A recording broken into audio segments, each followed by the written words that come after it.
maalmo iyo toddobaadyo ay ku jirtay cakirnaan siyaasadeed xaaladda doorashooyinka ee Soomaaliya. madaxweynaha Galmudug Axmed Cabdi Kaariye Qoorqoor waxa uu saacadihii u dambeeyay dadaal badan geliyay sidii wadajir ay ugu kulmi lahaayeen madaxda dowlad goboleedyada. waxa ka horreeyay qayladhaanta beesha caalamka ee ku salaysan in loo baahan yahay in kulamo doceedyo dhinacyadu ay yeeshaan si loo soo afjaro ismariwaaga ku saabsan tubta hanaanka doorashooyinka ee dalka, gaar ahaana hirgelinta heshiiskii doorasho ee 17 Sebtembar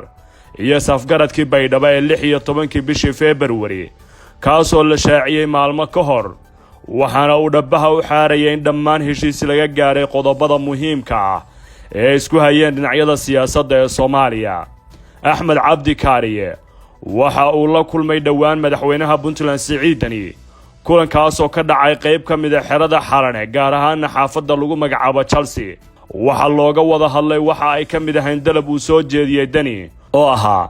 in ka hor inta aan la tagin kulanka weyn ee dowladda federaalka iyo dowlad goboleedyada loo baahan yahay in dhinacyada siyaasadda ee dhinacyada oo dhan ay gaaraan ugu yaraan turxaan bixinta arrimaha muhiimka ah. waa wax loo arkay inay tahay ugu dambeyn waqti dhumis iyo in Puntland ay doonayso inay gogosha tagto, laakiin aysan teginin iyadoo ay weli jiraan arrinta ku saabsan maqnaanshaheeda oo si weyn la isku weydiinayo. kulanka ay yeelanayaan madaxda dowlad goboleedyada ee Qoorqoor uu leeyahay qabanqaabadiisa waxaa la filayaa inay ka soo baxdo arrin dhinacyadu ay isku waafaqsan yihiin. ilo wargalah oo ka tirsan dowlad goboleedyada la safan dhanka dowladda federaalka qaybtana ka ahaa kulamadii ugu dambeeyay ka dhacay xerada Afisoni waxa ay hoosta ka xariiqayaan in dowlad goboleedyadaas ay doonayaan in mar laga dhigo safgaradkii Baydhabo iyo heshiiskii 17 Sebtembar ee sanadkii ilaaday, kaas oo dhammaantood dhabaha u xaaraya doorasho hufan inay dhacdo. waxaana ay la wadaagi doonaan Jubbaland iyo Puntland sida ay muhiim u tahay in tabashadooda ay miiska wada xaajoodyada la yimaadaan. saacado ka hor, beesha caalamku waxa ay soo saartay in loo baahan yahay dhinacyada siyaasadda ee Soomaalidu ay degdeg u kulmaan, laga gudbo dhammaan caqabadaha taagan, wax shuruudana aan lagu xiri karin kulanka rasmiga ah ee dowladda federaalka iyo dowlad goboleedyada, kaas oo ugu dambeynta lagu go'aamin doono arrinta ku saabsan doorashooyinka xilliga la bilaabayo. si weyn ayay wakiilada caalamiga dadaal u gelinayaan sidii arrintan meelmar looga dhigi lahaa.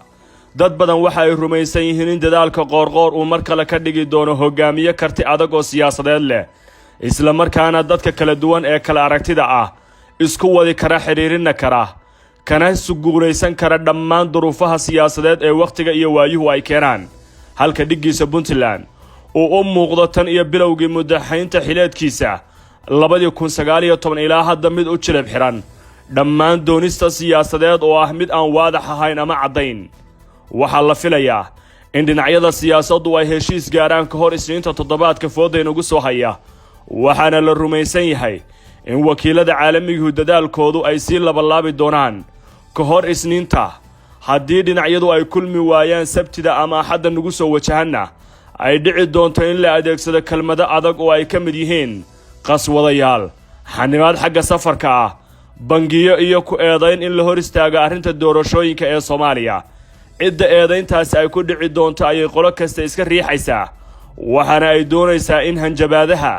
iyo wararka ka imaanaya beesha lixaad ay iskaga dhigaan mid ay ka soo horjeedaan oo ay xoogga saarayaan si wadajir ah in doorashada loo qabto. Puntland iyo Jubbaland waxaa dhowaan laga diiday shuruudo ay soo gudbiyeen oo ay u gudbiyeen safiirka Mareykanka u jooga Soomaaliya iyo ergeyga gaarka ee qaramada midoobay u qaabilsan Soomaaliya, waxaana nuxurka qodobadaas ay ahaayeen kuwa dhammaan taabanaya arrinta doorashooyinka. qodobka ugu weyn waxa uu ahaa in ciidanka amniga ee Soomaaliya laga dhex saaro arrinta doorashooyinka, sugidda amnigana aysan yeelan oo farmaajo uu faraha kala baxo. taas waxay wakiiladu soo jeediyeen in miiska wada xaajoodyada looga wada hadlo. arrinta damaanad qaadka heshiiskana aysan heshiiskii 17 Sebtembar saxiixayaal ka ahayn wakiilada caalamiga ah, balse ay ka shaqayn doonaan dabagalka dhammaan qodobada lagu heshiiyo. cid kasta oo ka leexatana ay bur u isticmaali doonaan. qodobka saddexaad waxa uu ku salaysnaa ka qaybgalka kulanka ee madasha dhowaan laga asaasay Muqdisho, taasoo beesha caalamku ay sheegtay in caasimadahoodu aysan aqoonsanayn balse ay aqoonsan yihiin dowladda federaalka iyo dowlad goboleedyada loona baahan yahay in madashaas cidda ka tirsani ay aragtideeda soo waarido oo keento kulanka wadajirka ah. waxa kale